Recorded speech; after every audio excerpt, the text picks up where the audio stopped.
Oh, 6:04 lah. Ya, berapa menit? Hah? Setengah jam aja. Ya, jadi kan 45 menit lagi ya. Jam 6 kurang 1/4 aja. Haji, Assalamualaikum.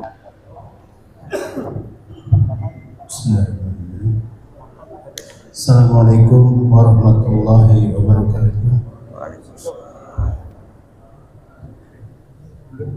Innal hamdalillah nahmaduhu wa nasta'inuhu wa nastaghfiruh wa na'udzu billahi min shururi anfusina wa min sayyiati a'malina.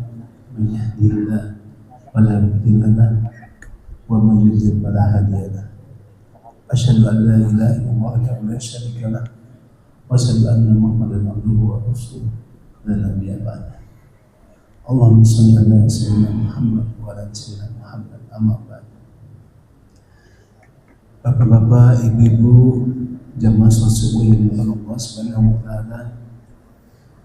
Mari sama-sama kita panjatkan puji serta syukur kita kepada Allah Subhanahu wa taala atas limpahan rahmatnya, karunia-Nya serta nikmat yang terhingga, yang tak terhingga kepada kita semua, terutama nikmat iman, nikmat Islam, nikmat kita diberikan sehat walafiat dan kita masih diberikan umur panjang, sehingga kita masih diberikan kesempatan untuk bisa mengisi hidup dan kehidupan kita beribadah kepada Allah Subhanahu wa taala.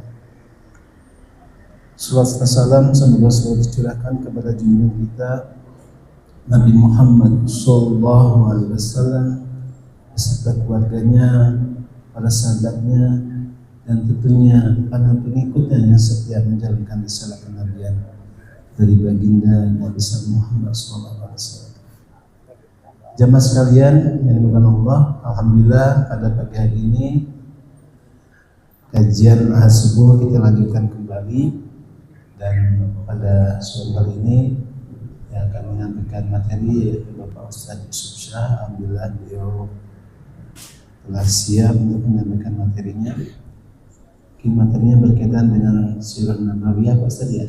Ya. Untuk itu, mari sama-sama kita buka aja kajian pada subuh hari ini dengan sama-sama kita membacakan basmalah. Bismillahirrahmanirrahim. Untuk itu pada Pak Ustaz kami persilakan. Bismillahirrahmanirrahim. Assalamualaikum warahmatullahi wabarakatuh.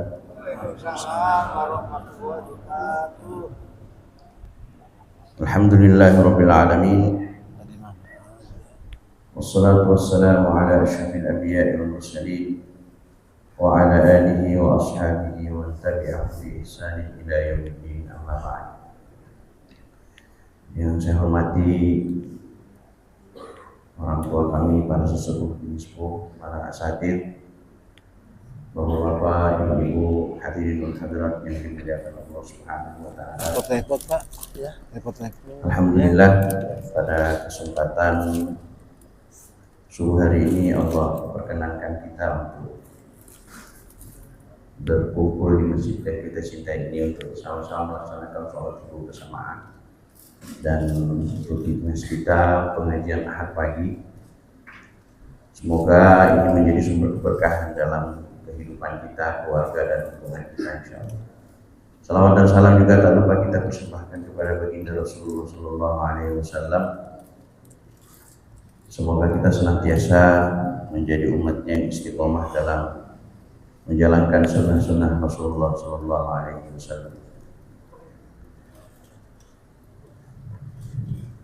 Bapak dan Ibu yang dimuliakan Allah Subhanahu wa taala, pada kesempatan subuh hari ini kita melanjutkan pengajian kita terkait dengan kitab Syama'il Al-Muhammadiyah yang ditulis oleh Imam At-Tirmidzi. Pada hari ini kita memasuki bab yang ke-23, cara makannya Rasulullah Sallallahu Alaihi Wasallam. Dalam sebuah hadisnya Rasulullah SAW menyampaikan kepada kita bahwa sahabat Nabi menceritakan kepada kita bahwa Rasulullah SAW setiap selesai makan yal'iku asabi'ah salasa. Jadi beliau setiap selesai makan beliau akan menjilati tangannya yang 3. Karena Nabi itu kalau makan tangannya cuma pakai 3 Pak. Dari tengah, telunjuk sama dari ibu jari. Kenapa 3? Nabi pakai nasi, pakai gandum, dimotong, dipakai. Jadi setiap selesai makan, Rasulullah SAW itu pasti menjilati tangannya. Hal ini merupakan bahagian dari ajaran Rasulullah SAW untuk tidak menyia-nyiakan makanan dan menghargai rezeki yang diberikan Allah Subhanahu wa Ta'ala. Walaupun memang nanti kita lihat ada faktor lain sebenarnya. Bahkan sahabat Rasulullah Anas bin Malik meriwayatkan dalam sebuah hadisnya bahwa Rasulullah SAW juga menganjurkan umatnya untuk menghabiskan sisa makanan yang ada di piring atau mangkuk yang ditempati makan karena di dalamnya terdapat barokah. Jadi ada 2 sunnah yang diajarkan Nabi pada kita melalui 2 hadis ini. Yang pertama bahwa ketika Rasulullah makan, makannya nggak ada yang tersisa, kecuali yang memang sudah tidak bisa dimakan. Tulang misalnya, nggak mungkin dimakan tulang. Atau kurang suka cabai, ternyata ada cabainya. Walaupun sebagian orang mengatakan kalau bisa dimakan juga. Nah itu adalah merupakan salah satu sumber keberkahan. Jadi bahwa ini bukan sesuatu yang menjijikkan. Kita menjilati tangan kita sendiri. Yang sebelumnya saat kita mau makan kita juga disunahkan untuk mencuci tangan. Dan yang kita pakai makan tangan kanan. Ini makanya kenapa disunahkan makan tangan kanan, Pak. Karena kalau kita makan pakai tangan kiri, kita cebok pakai tangan kiri. Kecuali kalau nggak cebok pakai tangan kiri, tangan kanannya. Tapi tetap sunnahnya adalah kita makan dengan tangan kanan. Dari awal sudah Rasulullah ajarkan kepada kita mencuci tangan dulu sebelum makan. Kemudian setelah makan, kita makan makanan kita, piring kita harus bersih.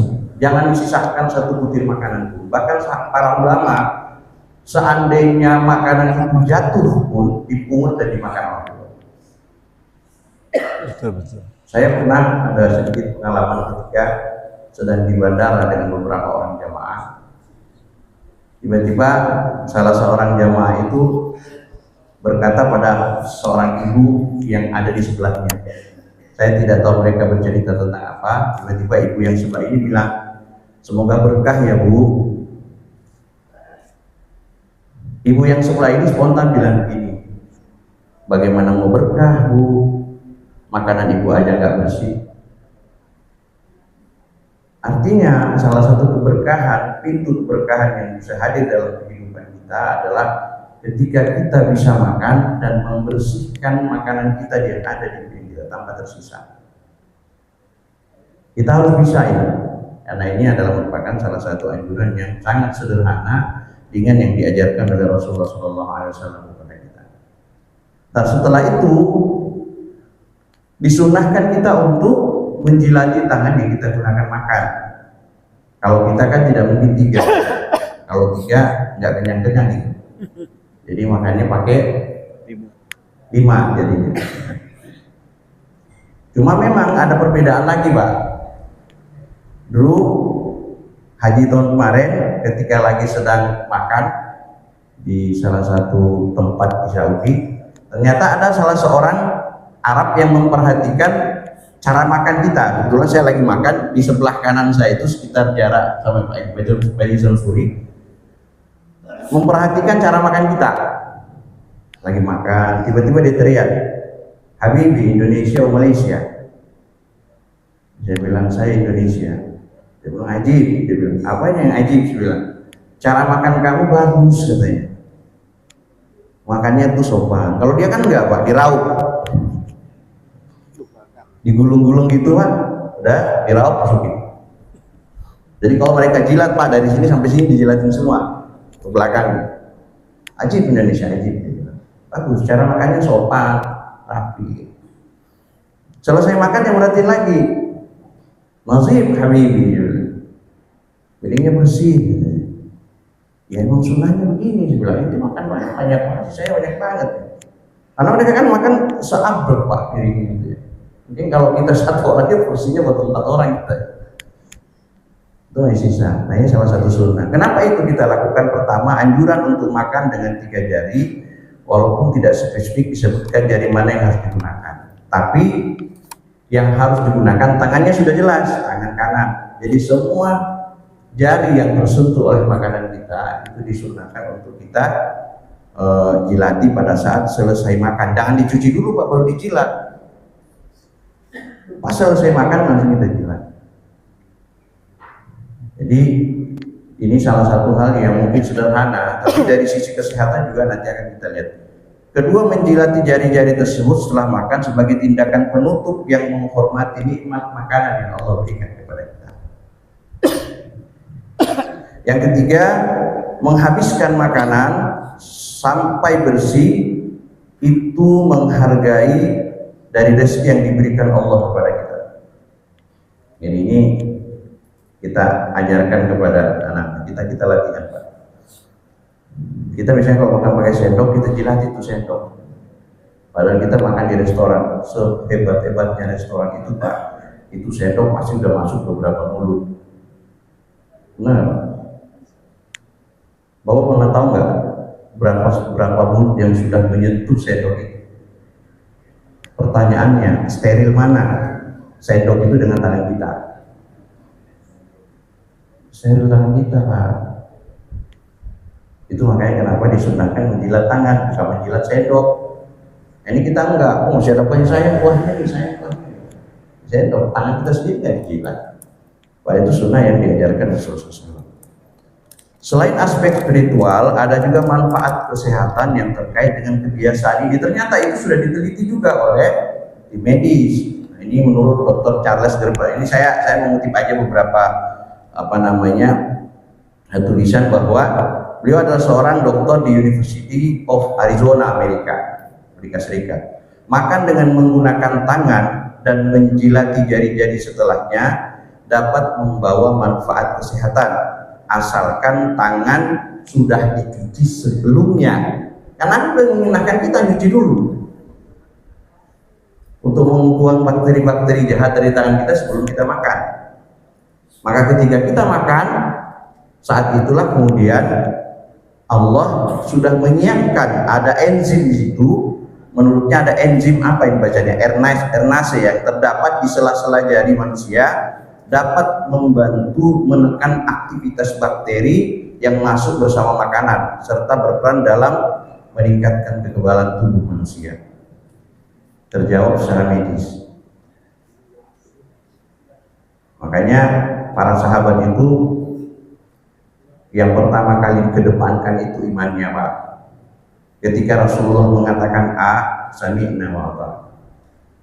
Kalau kita sekarang ini, ya mudah-mudahan jamaah ikhlas nggak kayak gitu. Kalau kita saat ini kadang-kadang kalau kita mendengar sesuatu dari Rasulullah, entar dulu pikir masuk akal nggak. Padahal seorang yang beriman kalau sudah jelas-jelas itu datang dari Rasulullah, maka kita harus meyakini itu adalah sebuah kebenaran dan pasti berefek baik untuk diri kita secara fisik maupun secara mental.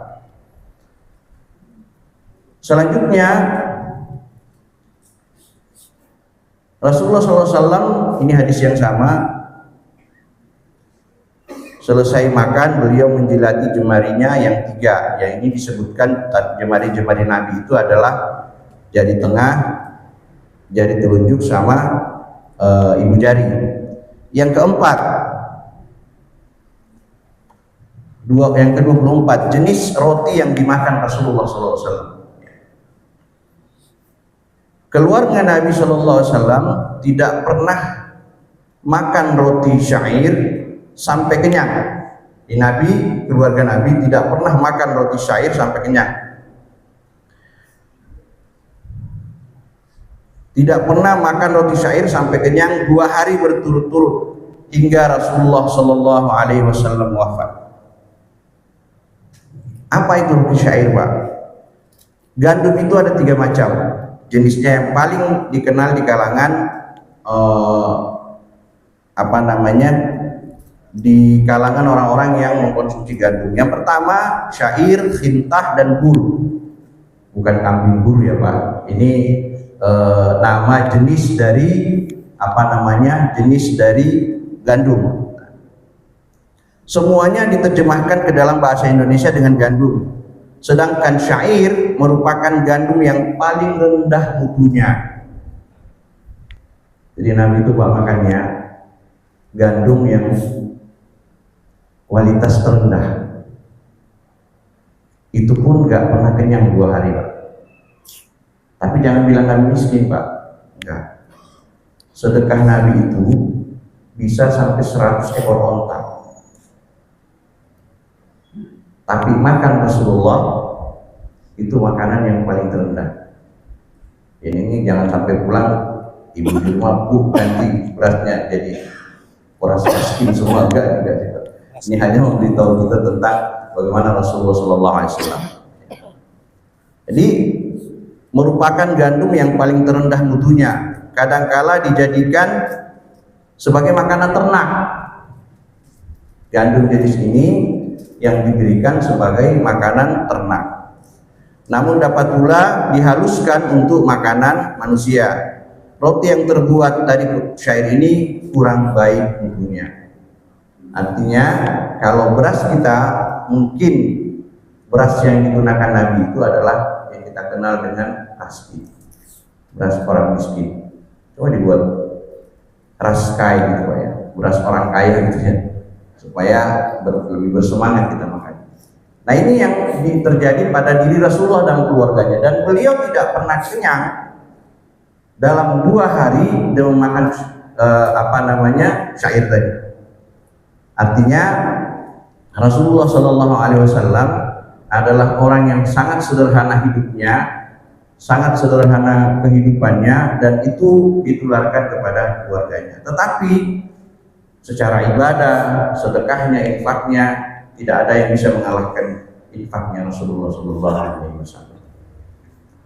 Selanjutnya Rasulullah SAW, ini agak berbeda nih Pak.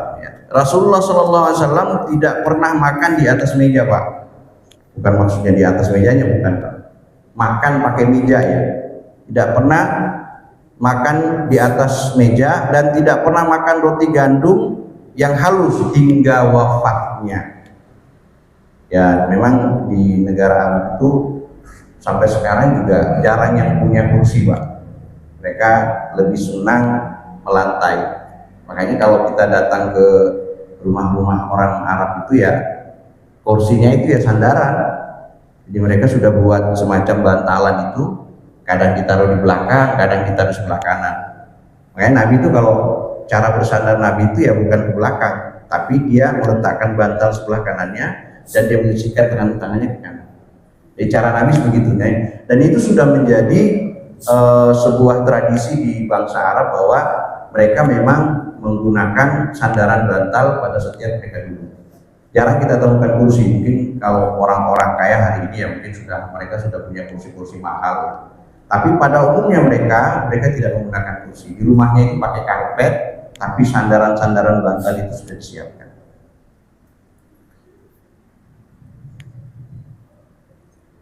Selanjutnya lauk pauk yang dimakan oleh Rasulullah SAW. Sesungguhnya Rasulullah SAW bersabda, saus yang paling enak itu adalah cuka. Jadi Nabi itu adalah orang yang menyukai makanan fermentasi, Pak. Makanya sekarang ini lagi marak nih, ada cuka apel, ada cuka macam-macam tuh Pak. Itu fermentasinya tuh ada. Dan itu sudah ada komunitasnya, itu komunitasnya besar. Ini mengembalikan kecintaan kita untuk makan makanan yang fermentasi. Kalau kita mungkin apa acar itu kan fermentasi juga hitungannya. Nah, itu makanan-makanan yang disukai oleh Rasulullah SAW. Jadi Nabi setiap kali makan itu selalu ada cuka. Nah ini saya juga belum menemukan kenapa semuanya juga, tapi memang beberapa kali saya dengar dari teman-teman yang ikut sebagai aktivis yang membuat cuka-cuka seperti itu, bahwa secara kesehatan itu sangat bagus.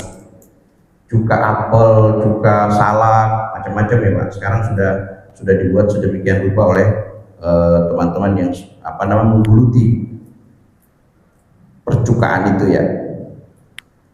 Kemudian Rasulullah SAW bersabda, makanlah minyak zaitun dan berminyaklah dengannya, sesungguhnya ia berasal dari pohon yang diberkahi.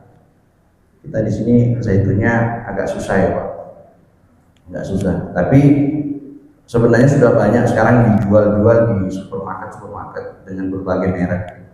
Kalau kita perhatikan mereka itu orang-orang di Timur Tengah, di Turki itu kalau mereka makan itu selalu ada minyak zaitunnya. Nah, mereka punya cara sendiri cara makannya, tapi itu memang selalu disediakan oleh mereka pada saat makanan. Ini salah satu makanan yang dianjurkan oleh Rasulullah SAW. Kalau istilahnya yang pernah saya dengar itu minyak zaitun itu minyak baik, lemak baik ya, untuk bisa menggantikan lemak-lemak buruk yang ada di dalam tubuh kita. Kemudian yang terakhir, karena ini ada acara lagi setelah ini ya, ini mungkin nanti kita bisa dengarkan dari saudara kita nanti insya Allah. Yang selanjutnya yang terakhir, Nabi SAW menggemari buah labu. Maka pada suatu hari beliau diberi makanan itu atau diundang untuk makan makanan itu, labu. Aku pun mengikutinya, maka makanan itu kuletakkan di hadapannya karena aku tahu beliau menggemarinya. Jadi Nabi suka labu kuning Pak, suka labu siam. Yang disukai Nabi itu labu kuning. Akan ada labu juga, labu siam ya. Nah itu enggak, yang dimakan Nabi itu labu kuning. Dan labu kuning juga proteinnya luar biasa ya. Ya mungkin bapak-bapak yang paham tentang gizi ini lebih paham. Tapi ini salah satu makanan yang paling disukai oleh Rasulullah SAW.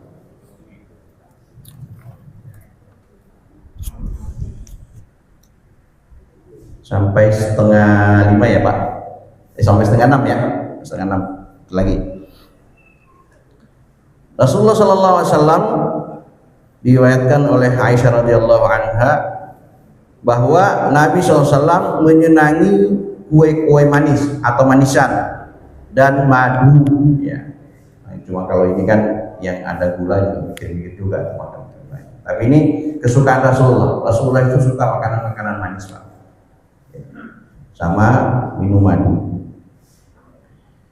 Kemudian dari Abu Hurairah radhiyallahu an bahwa Nabi SAW diberi makan daging, maka diambilnya bagian zir'an.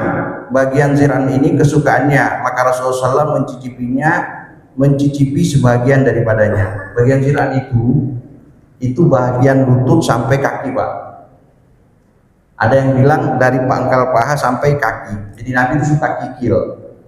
Jadi kalau ada yang suka kikil hari ini, yaitu sama dengan Nabi suka kikil. Nabi suka kikil. Jadi beliau sukanya, ada yang bilang zir'an itu dari lutut sampai ke kaki. Ada yang bilang dari paha sampai ke kaki. Itu daging yang paling disukai oleh Rasulullah SAW ketika beliau mengkonsumsi makanan.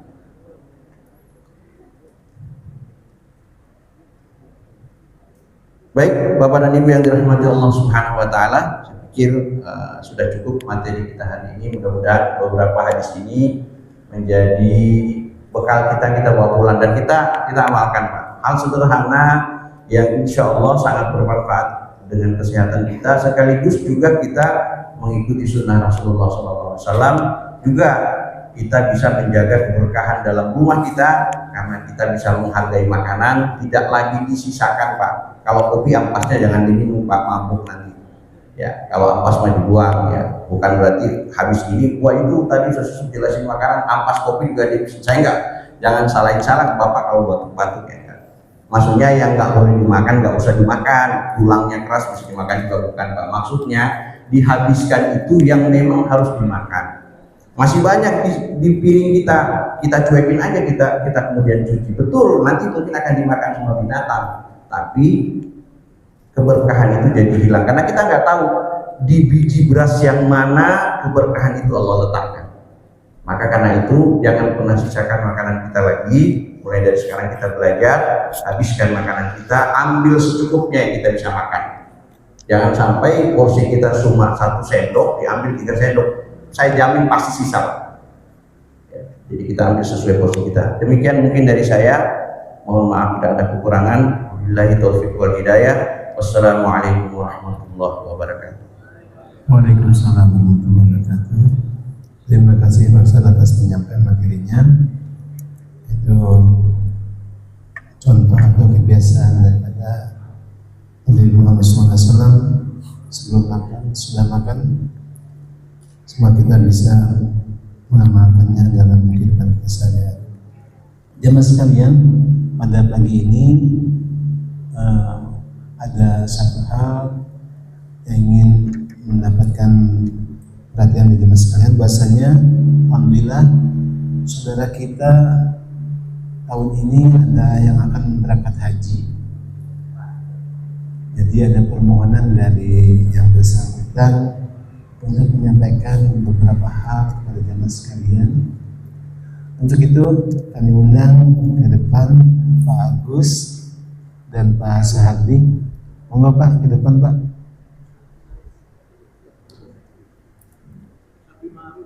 Dan Ustaz Basafai, monggo sekalian Pak. Silakan. Ini Pak. Sini atuh. Ini Pak, di sini Pak. Alhamdulillah. Di sini Pak. Udah tahun ini, sebetulnya ada satu lagi sudah berangkat saudara kita yang dari Blok C, Mas Sepuh. Sini Pak. Berangkat kemarin masa hari Senin yang lalu berangkat beliau.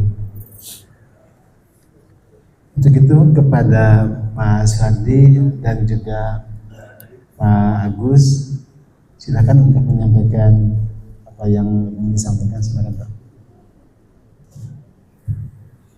Mohon maaf, sebenarnya ada satu lagi Pak, jemaah kita juga mungkin bisa Pak Ustaz Sabi.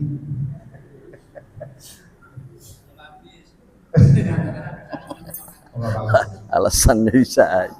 Ya habisin dulu baru kesini. Assalamualaikum warahmatullahi wabarakatuh. Alhamdulillah.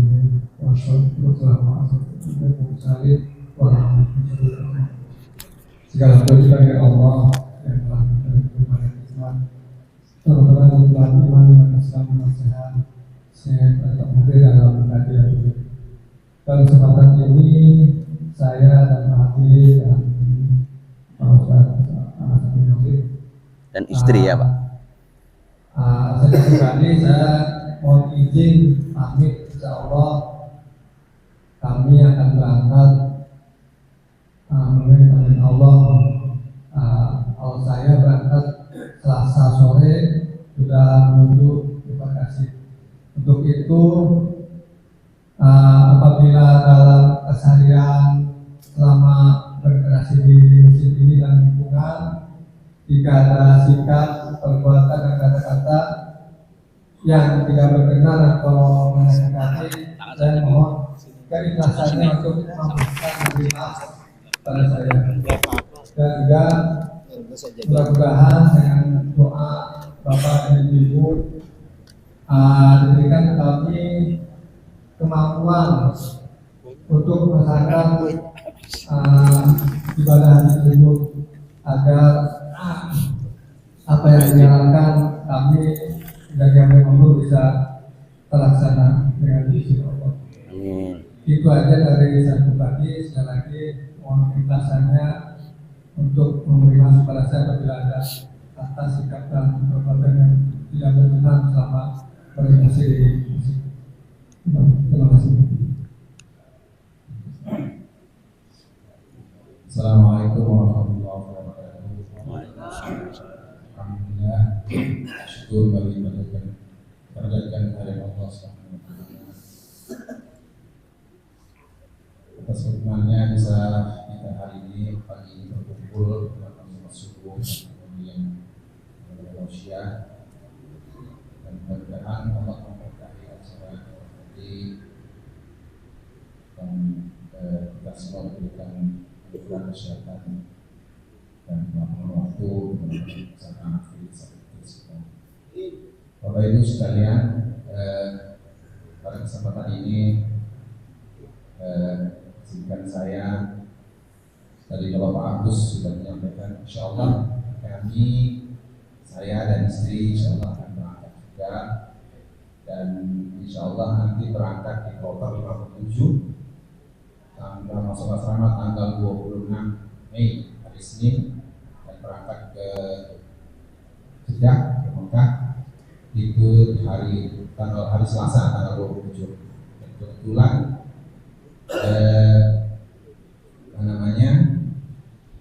berbarengan juga dengan Ustaz. Jadi nanti satu kloter, jadi satu bimbingan nanti insya Allah saya nanti kompleks saja ke Ustaz Sabi yang sudah bolak-balik ke Mekah, sudah paham lah mereka seperti itu. Pada kesempatan ini Bapak Ibu sekalian, kami yang ingin menyampaikan tentunya mohon maaf yang sebesar-besarnya, seluas-luasnya apabila dalam pendahuluan selama ini ada kesalahan, ada kehilapan, kami mohon dimaafkan. Pun kalau mungkin ada nanti urusan yang terkait dengan keluarga, kami utang, kalau seandainya Allah tidak mengizinkan kami pulang kembali, segala sesuatu hak kewajiban kami mohon nanti berurusan dengan ahli waris kami. Dan pada kesempatan ini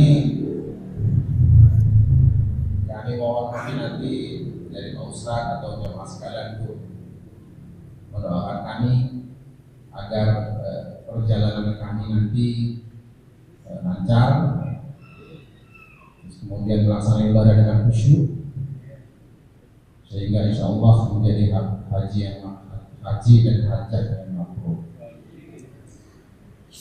Nah tentunya seperti Bapak ketahui di Indonesia perjalanan haji ini tidak mudah, selain pada waktunya cukup lama.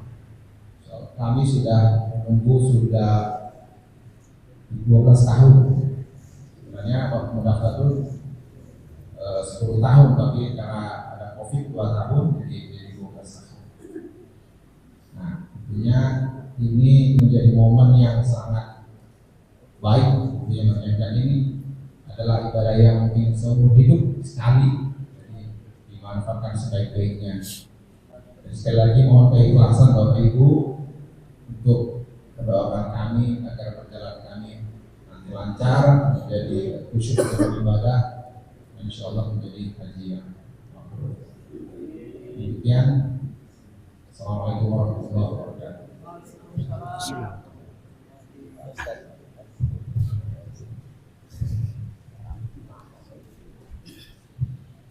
Assalamualaikum warahmatullahi wabarakatuh. Waalaikumsalam. Bismillahirrahmanirrahim. Wassalatu wassalamu ala Rasulillah wa alihi wa Allahumma shalli ala sayyidina Muhammad wa ala alihi. Terima kasih atas waktunya dan bersyukur karena Allah kita diberikan nikmat bisa walaupun ngantuk kita bisa berdiri rukuk dan bersama di Masjid Al-Ikhlas yang kita cintai. Mudah-mudahan Bapak Ibu semua ikhlas ditinggal Pak Soehardi, Pak, ya. Ditinggal berangkat maksudnya. Ya. Alhamdulillah pada kesempatan tahun hari ini dengan izin Allah Subhanahu wa Ta'ala, saya pribadi sebelum hari H pasti semuanya siapapun juga ya akan nanti gimana. Saya berencana memang mandiri, nggak tahunya ketemu Pak Soehardi, nggak jadi mandiri akhirnya nemenin Pak Soehardi. Ya, sama orang tua harus nurut pokoknya enggak. Dan ini ada banyak doa yang sangat luar biasa yang kita tunggu semua. Saat ini kira-kira saya sampaikan deh. Mau saya? Ya. Nah, ini ada wallahu a'lam.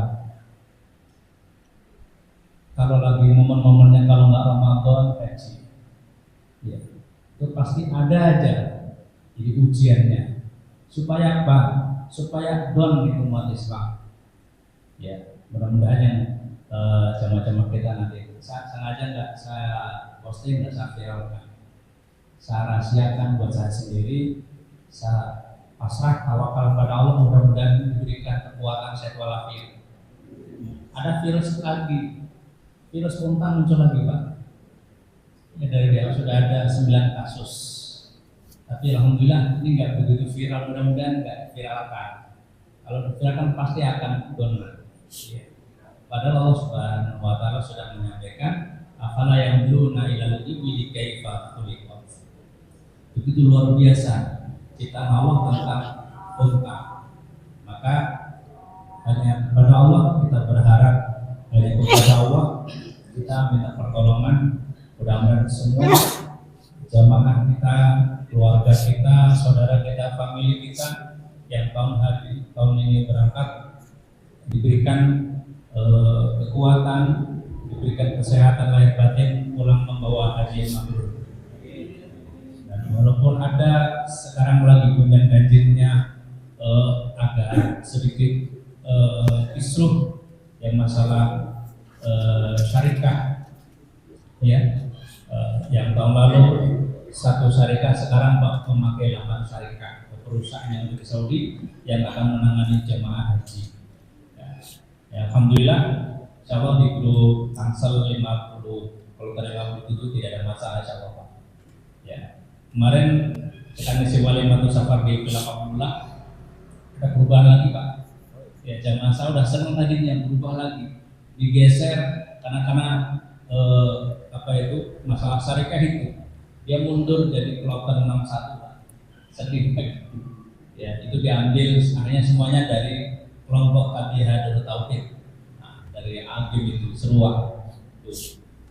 Ya, maka semua yang hadir, yang berkhidmat, mendoakan saudara-saudaranya yang seiman untuk perjalanan spiritual ibadah haji dan umrah tahun ini.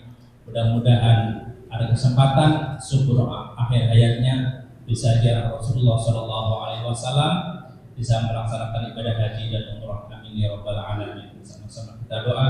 Bismillahirrahmanirrahim.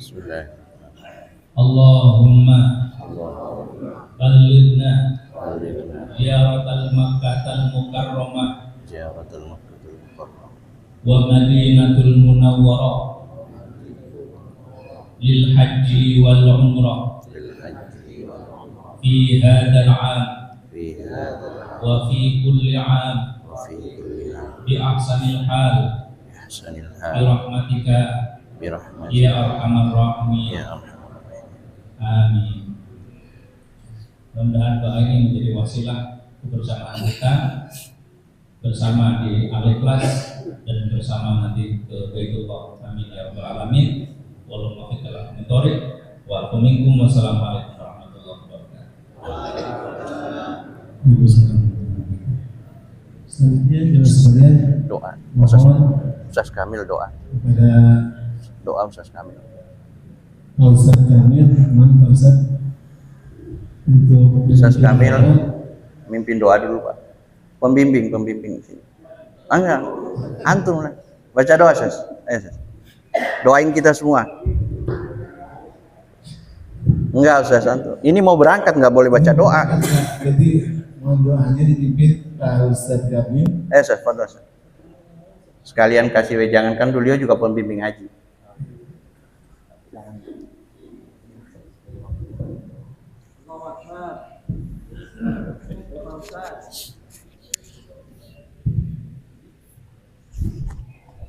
Sini Ustaz.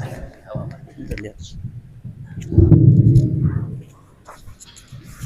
Pakai ini enggak? Pakai ini enggak? Kayaknya pakai ini enggak. Haji lagi.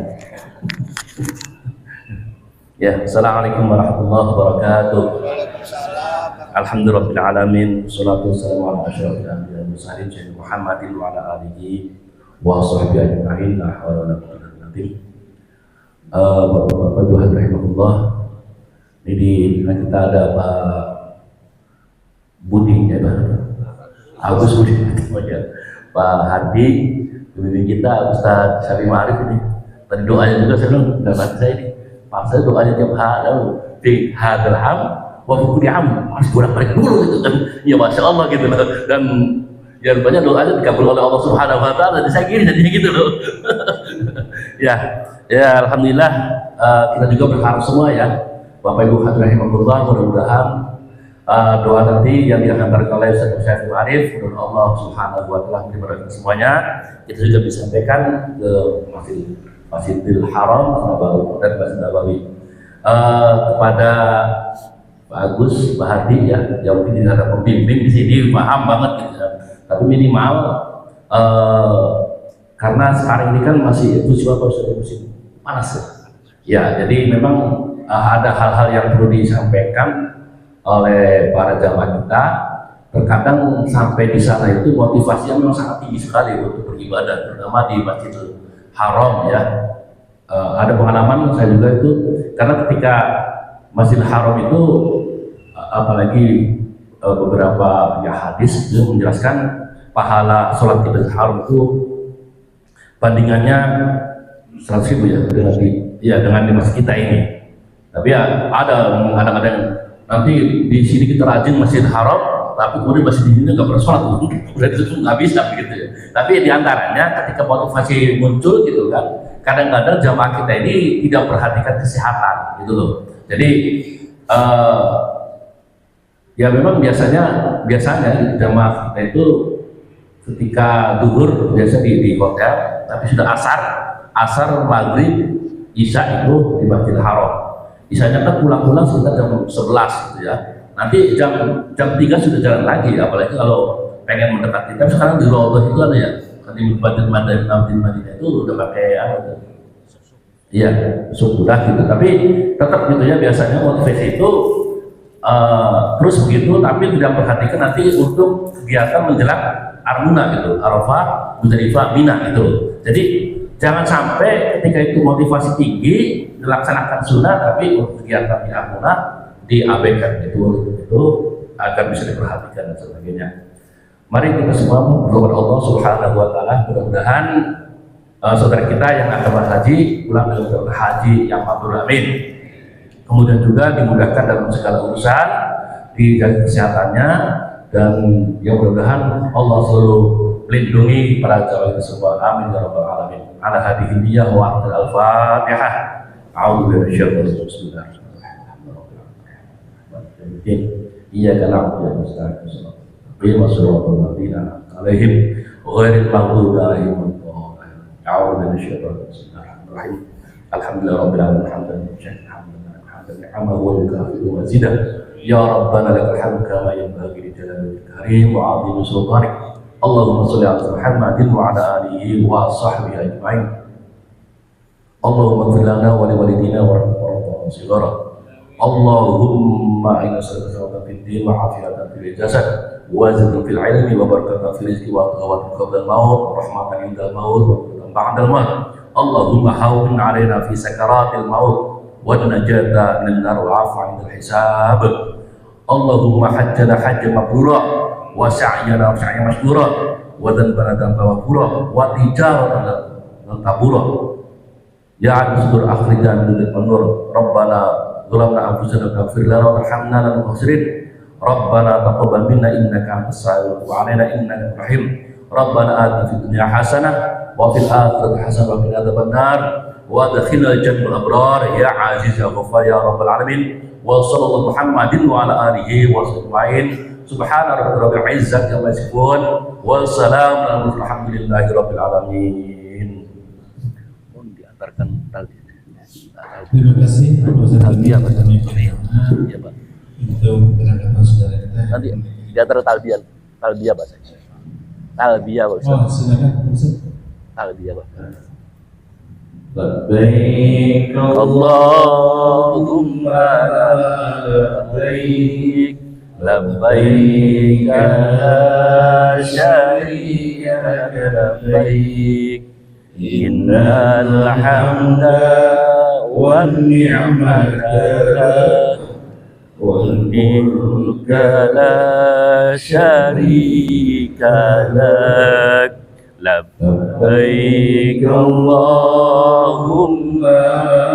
labbaik labbaik la syarika labbaik innal hamda wan ni'mata lak wal mulka la syarika lak labbaik Allahumma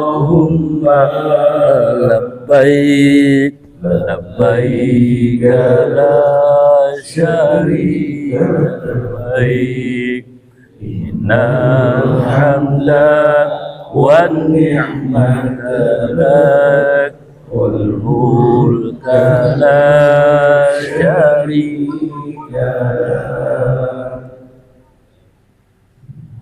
Kami menyambut panggilan-Mu ya Allah. Kami menyambut panggilan-Mu ya Allah. Kami menyambut panggilan-Mu ya Allah. Tidak ada sekutu bagimu ya. Tidak ada sekutu bagimu ya. Kami menyambut panggilan-Mu ya Allah. Pak Agus dan Pak Hardi, berangkatlah dengan kekuatan ikhlas. Berangkatlah dengan niat yang tulus karena Allah. Wa'atimul hajja wal umrata lillah. Sempurnakan ibadah hajimu dan umrahmu karena Allah.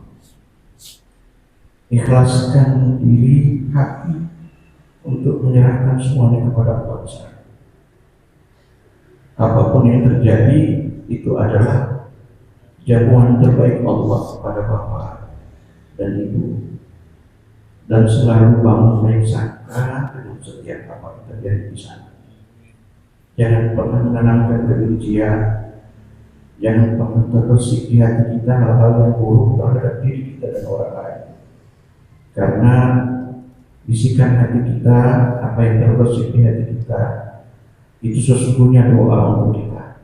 Di sana adalah tempat yang sangat mustajab dan semua diterima oleh Allah Subhanahu wa Ta'ala. Amin. Sehingga apapun yang Bapak hadapi, Ibu hadapi dengan ikhlas dan sabar. Jangan pernah mengeluh dan selalu baik sangka terhadap Allah. Ini kita sama-sama salaman bersama Pak Agus dan Hardi. Assalamualaikum warahmatullahi wabarakatuh. Demikian demikianlah rangkaian kita pada subuh ini. Begitu, mari sama-sama kita duduk acara ini dengan sama-sama kita baca jalan dan doa Alhamdulillah. Subhanallah bihamdika asyhadu an la ilaha illa anta astaghfiruka wa atubu ilaik. Bila kebenaran, assalamualaikum warahmatullahi wabarakatuh. Bagaimana ingin mengucapkan selamat kepada Pak Agus, Pak Asyadi, dan Pak Syafai, silakan. Sudah biasa.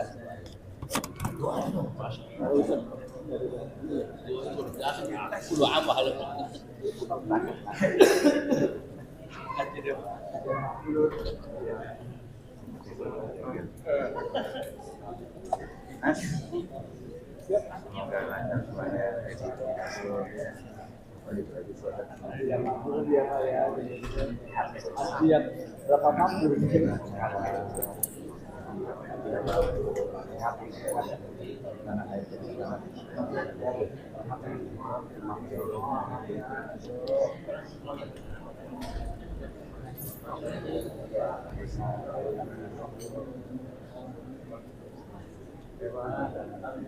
Sabar ikhlas.